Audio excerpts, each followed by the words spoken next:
presented by Dharma Recording Studio।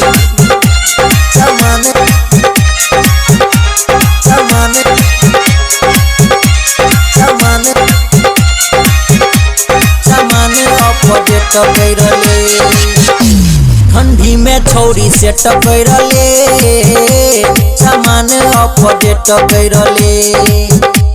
ठंडी में छौरी से टकरले सामान अपडेट करले। मुने सा छौरा सबके मोहन छै सनकल अपन जवानी से पर्यट करले।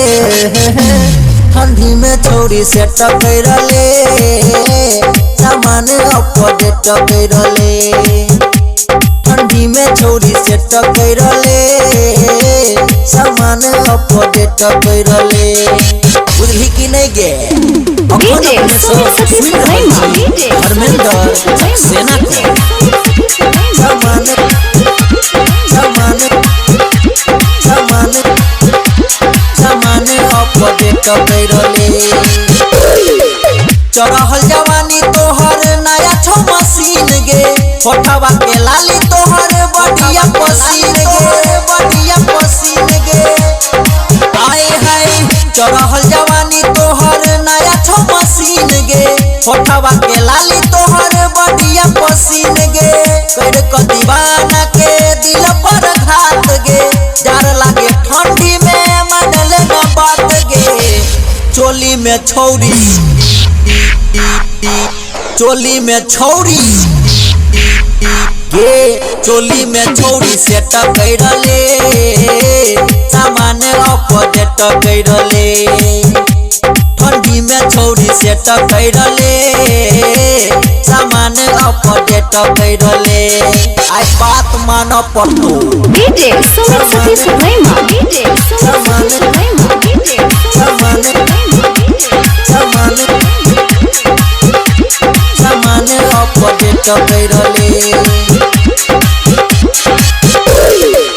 आधी आधी रतिया में रहे छियो जागल तोरे पवन धके रहे छियो लागल रहे छियो लागल।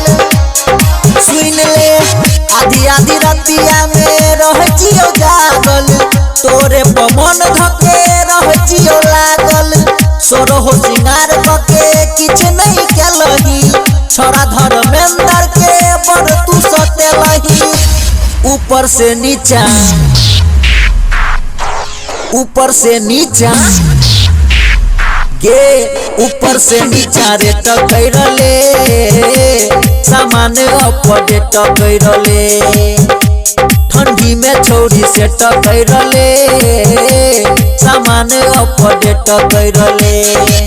मुनसा छौरा सबके मोहन छै सनकल अपन जवानी से पर्यट करले। ठंडी में छौरी से टकरले सामान अपडेट करले। presented by Dharma Recording Studio।